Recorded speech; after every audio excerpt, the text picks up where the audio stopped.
Hi, and welcome to another episode of the Catapult channel. Today, we're going to be talking about band sets, so you best stay tuned.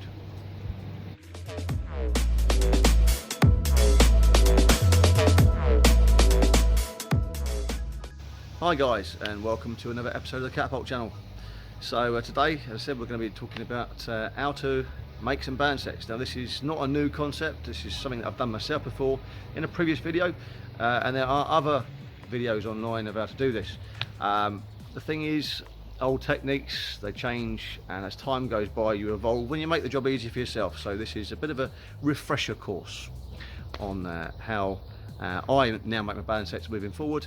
Of course you can buy your band sets online through Facebook and various social media platforms, as well as online as well, from various reputable retailers who, if you can't be bothered, worth having a look at. But I like to make my own, and this video is not by all means or any means the best way. This is just the way that I do it, and it's been working for me for quite a few years. So on that note, let's get started.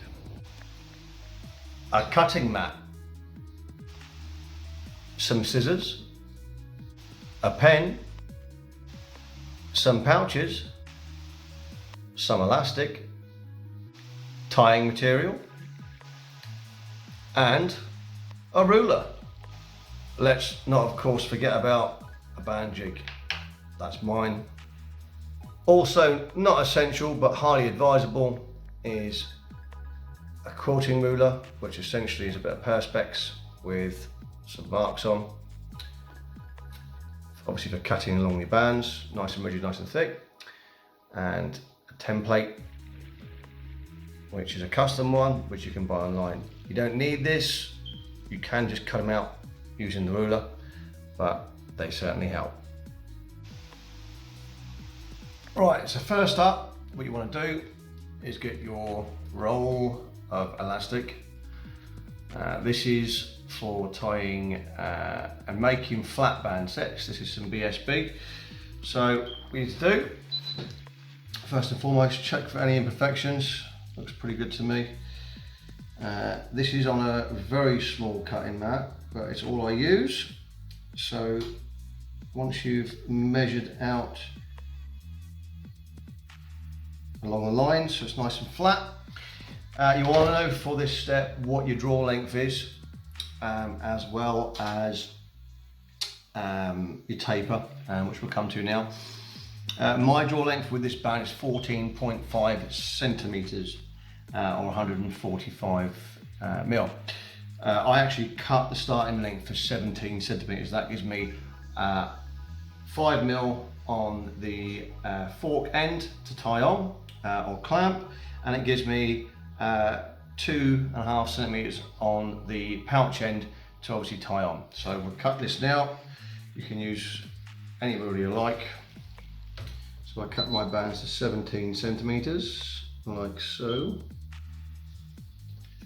Nice firm pressure will equal a nice clean cut. So discard that for a second, and you've got a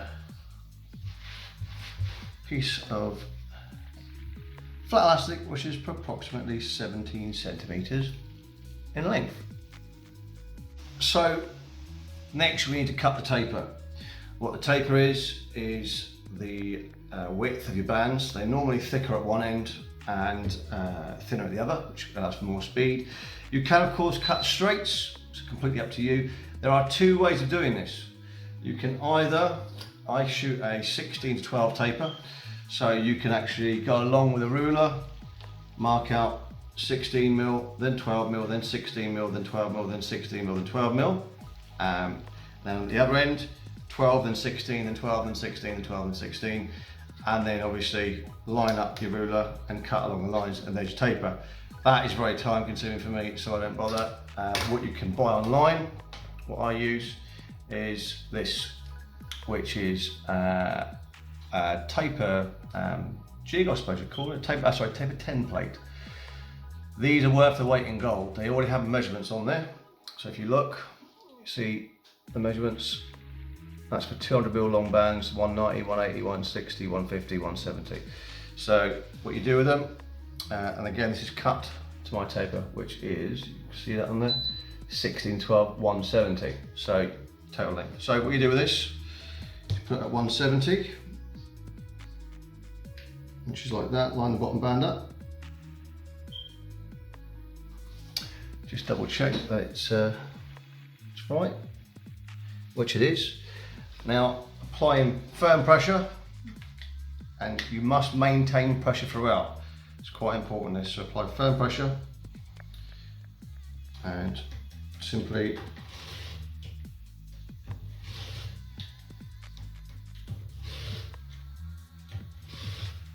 if you want to move along, again, maintain pressure.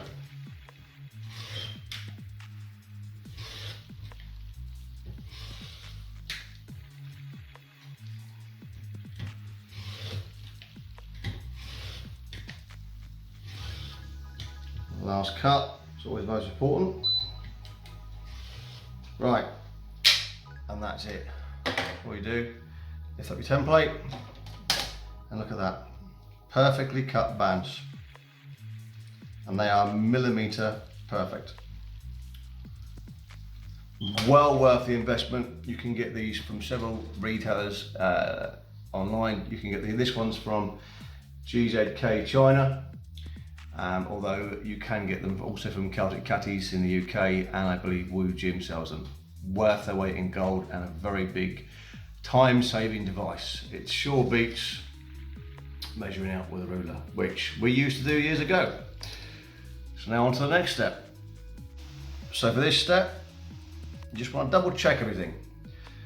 So I like to have them absolutely millimetre perfect. So that one is, as you can see, absolutely even, exactly the same size. That will be 16 to 12 on the other end, same length. So you want to make sure you match them up. If you have a deviation on your grid or with a ruler, it's worth checking, because if you move it slightly, it can be slightly out. If I'm cutting, doing any cutting, I use a quilting ruler. You can, in another video that I did, you can do a taper that way if you like, and move it down like that, just cut across. But that is a good investment anyway, and it's a lot more stable than that. So make sure you're checking all your bands, they're the same width, same length, same thickness, match them against each other. And of course, when you've done that, you can have a pile ready to go that are perfect. So we've got a perfectly cut set, among others. I'm going to do a few today, that match perfectly, nice and even, they cut correctly, everything's all good. I'll show you again, just matching them up. Make sure you start at the thick end. And again, as you can see, perfect match. So what we want to do now, this is not compulsory, mandatory, but I find it helps. It makes my bands go on perfect every time. It is time consuming, but it's definitely worth it. So what I do is on the pouch tine end, I'll mark out, sorry, the fork end, I will mark out 5mm, like so, and then I'll mark out what my active length is, which is 145, 14.5 centimeters. Now that's going to be wastage, that side. I'll show you a bit up close. That is going to be wastage. That's where I'm going to be tying the pouch end on that side. The pouch I'll slide to that mark, and that stays as it is, because that gives me 5mm to tie onto my forks.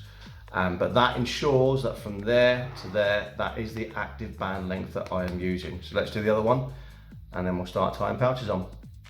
Okay, so the marking out's done. As I say, it's a bit time consuming when you've got to do 10 or 12 sets, but well worthwhile. So what we need to do now is grab a pouch. That's the sort of pouches I use. These are made by GZK. Other pouches are available, but I like these because they're quite rigid, and when you let go, they spring open. So you're not going to have the ball having an RTS or anything like that. I do like these. Anyway, It's commonly asked, do you have them smooth side out for grip or rough side out for grip? I prefer rough side out. If your hands are sweating or they're wet, anything like that, you want to be able to grip the pouch, and I prefer doing it that way. So, to tie the pouch on, you're going to need pouch, obviously. You're going to need some tie material. This tie material is polypropylene string. It's fantastic for using for tying bands on, and I'll come to that in a minute and why it is. And also a band jig. I wasn't lying when I said I use this band jig all the time. Right, so let's get the pouch on. Right, so putting pouch on the band now. That line, you've got your pouch. So I always start on that side of the pouch. So you've got to take the corner, roll it into a very fine point, like so, through the pouch, like that, and pull through. And as you can see, that's in. Now, your pouch needs to sit on that line to give you your correct active band length. Takes a bit of practice, but move it down to the line, like so, and you're ready to start tying on. Right, so tying your pouch on correctly, make sure your band jig's ready. Again, this is just the way I do it. It's the way that I've always done it. So I always have my band jig like so. And then the pouch is already on the line. So then I'll go, make sure it's nice and even. I'll fold it up, making sure that again, the pouch is on the line. Simply pull that, put on your jig to one side, clamp to the other, like so. And we need now polypropylene twine. This is very, very cheap. I use a constrictor knot. And what a constrictor knot is, it's a very easy, simple way of tying it, and it never comes undone. You can of course wrap and tuck this if you wish. It's just down to personal preference. Again, I'm just showing you the way I do it. So to do it correctly, what we want to do is engage your band jig like that. Constrictor knot is simply this,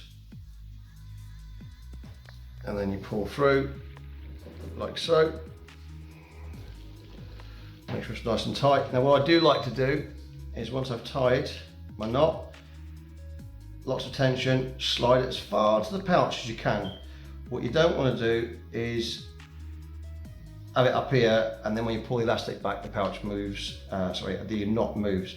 So that's about 2 mil away from the pouch. Nice and tight. And then release tension with your band jig, like so.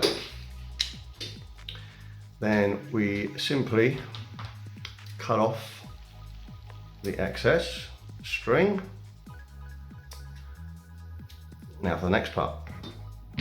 So tie the knot, you should have it looking nice and neat like that.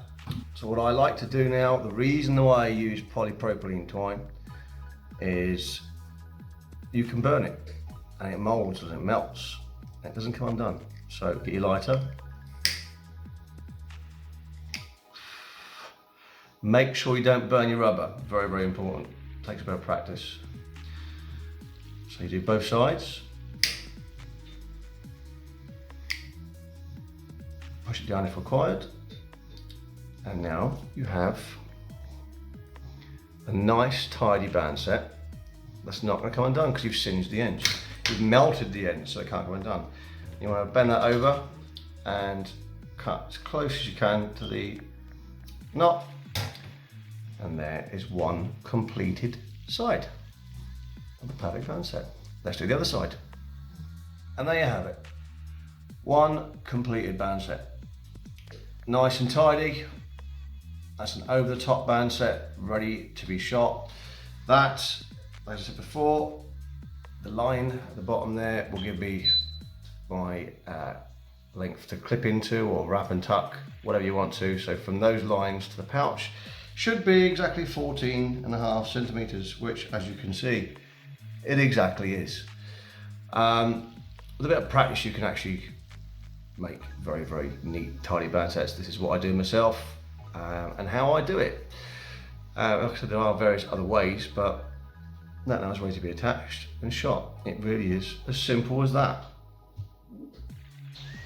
Right guys, so that's the end of the band set making tutorial. Hope you enjoyed the video. Again, it's not the be all and end all of the best course, the best way how to do it. It's just the way that I do it, and how time has made me evolve and change the way I do things for a bit more accuracy and a bit more precision when it comes to band sets. It's all about eliminating the variables. So as I said, I hope you enjoyed the video. If you like it, drop me a comment. And obviously feel free to like and subscribe. Press the bell button and obviously you'll get notified every time I upload a new video, providing you're enjoying the content. If you're not, then sorry. But yeah, I'm gonna get off and do some other stuff. So on that note, stay safe and shoot straight. Till next time guys, cheers.